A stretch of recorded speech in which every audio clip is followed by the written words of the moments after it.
guys, another day, another work, bumabangon na naman para sa kinabukasan ay charing. By the way, for today's ganap, ito na naman. So, isda pala yung ulam namin for today. Ang laki niya, parang ang sarap niyang ihawin. Pero iba yung luto na gagawin nila. Parang ang sarap niyang isugba. Ay nako. Namiigid siya isugba with tapos toyo, tapos kalamansi with sili. Naks, mira bag ka ng mukhaon na sili no. Talawan na bang halang naks na booking nung kuda. Pero walang.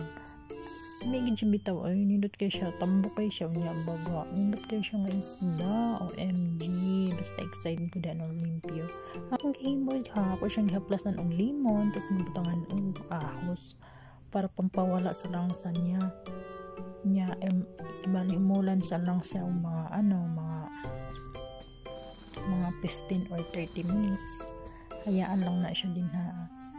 So pag after na, siya mo na may bahala na siya may magluto. Igo lang man lang kung maglimpyo o maghugas. Tapos i-prepare lang iyang mga gamitan. Mga ito.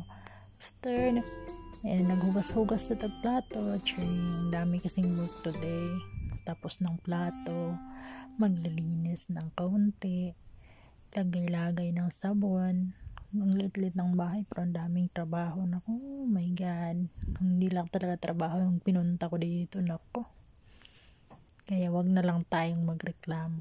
Sige, work kasi gusto mo yan, kaya panindigan mo. Pagod man, wag kang susuko. Charing.